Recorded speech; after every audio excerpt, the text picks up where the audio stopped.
మర్రి golden diamonds ప్రారంభోత్సవ మరియు అక్షయ తృతీయ ప్రత్యేక ఆఫర్ గా VA పై ఫ్లాట్ 25% తగ్గింపు. Marri golden diamonds, Kukatpally, Hyderabad. CM Revanth Reddy Bhupalpally జిల్లాలో పర్యటించున్నారు. మేడిగడ్డ పర్యటన తర్వాత నస్తూరుపల్లి వద్ద బహిరంగ సభలో పాల్గొని ఇక్కడ నుంచే రైతు భరోసా నిధులను కూడా విడుదల చేయబోతుందని చెప్తున్నారు. సో రైతుల కోసం ఈ బహిరంగ సభ పెడితే ఏం చెప్పదలుచుకున్నారు ఇక్కడ నుండి?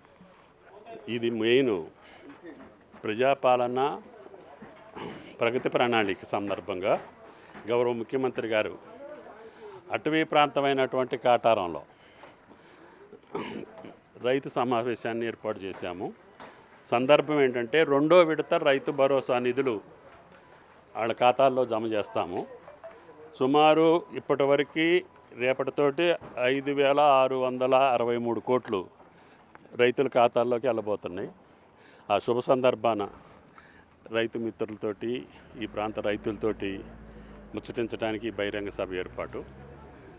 రేవంత్ రెడ్డి గారి ప్రభుత్వంలో రైతు రాజ్యంగా కేవలం 2 సంవత్సరాల కాలంలోనే 1,10,000 కోట్లు రైతాంగం కోసం ఖర్చు చేసినటువంటి ఏకైక ప్రభుత్వం భారతదేశంలో. చిన్న రాష్ట్రం, కొత్త రాష్ట్రం తెలంగాణ రాష్ట్రం. అది రేవంత్ రెడ్డి గారి స్పెషాలిటీ. ఆ శుభ సందర్భాన్ని బహిరంగ సభ ఏర్పాటు చేశాం. ప్రతిపక్షాలు ఎవరికేం చేస్తారని ప్రశ్నిస్తున్నారు. ఏం చెప్తారు వాళ్ళకి? ప్రతిపక్షాలు ఎప్పుడు కూడా ప్రజా క్షేత్రంలో ఓడిపోయారు కాబట్టి వాళ్ళు మంచి పనిని కూడా ప్రోత్సహించలేరు. ఆ రకంగా వాళ్ళు చేసినటువంటి విధ్వంసాన్ని చెప్పుకోలేరు. వాళ్ళు చేసినటువంటి విధ్వంస ఫలితమే రేవంత్ రెడ్డి గారి యొక్క ప్రజాపాలనకి రాష్ట్ర ప్రజలు మూకమ్మడిగా, ముఖ్యంగా గ్రామీణ తెలంగాణ రైతాంగం వాళ్ళని బహిష్కరించారు.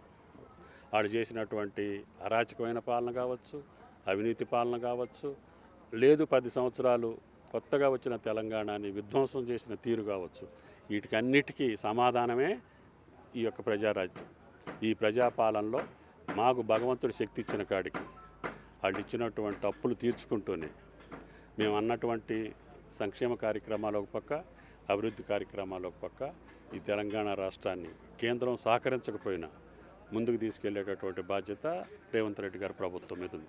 Thank you. ఇది సీఎం రేవంత్ రెడ్డి రేపు బహిరంగ సభ తర్వాత రైతు భరోసా నిధులను ఇక్కడి నుంచే విడుదల చేయబోతున్నారు. రెండో విడత రైతు భరోసా నిధులు కూడా విడుదల చేయబోతున్నారు. ప్రస్తుతం సభా స్థలానికి సంబంధించిన ఏర్పాట్లన్నీ కూడా ప్రస్తుతం మంత్రులు సుద్దిల శ్రీధర్ బాబు, అదేవిధంగా మంత్రి ఇద్దరు కలిసి ఏర్పాట్లను కూడా పర్యవేక్షిస్తున్న పరిస్థితి.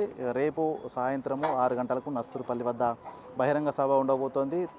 3 గంటల 45 నిమిషాలకు కాళేశ్వరం చేరుకుంటారు. ఆలయంలో ప్రత్యేక పూజల తర్వాత అక్కడి నుంచి మేడిగడ్డ చేరుకుంటాడు. మేడిగడ్డలో 45 నిమిషాల పాటు సమీక్ష నిర్వహించిన తర్వాత అక్కడి నుంచి ప్రత్యేక హెలికాప్టర్లో నస్తూరుపల్లిలో ఉన్నటువంటి బహిరంగ సభ వద్దకు చేరుకొని ఇక్కడ దాదాపు 1:35 నిమిషాల సేపు బహిరంగ సభలో పాల్గొని ఇక్కడి నుంచే రైతు భరోసా నిధులను కూడా విడుదల చేసి రైతులను ఉద్దేశించి కూడా సీఎం మాట్లాడబోతున్న పరిస్థితి. మొత్తానికి సీఎం సభ నేపథ్యం లోపల మంత్రులు ఆ ఏర్పాట్లను పరిశీలించడంతో పాటు దాదాపు 1,400 మంది పైగా పోలీసులతో ఈ యొక్క సభ సంబంధించినటువంటి బందోబస్తు విధులను కూడా పూర్తి చేసిన పరిస్థితి.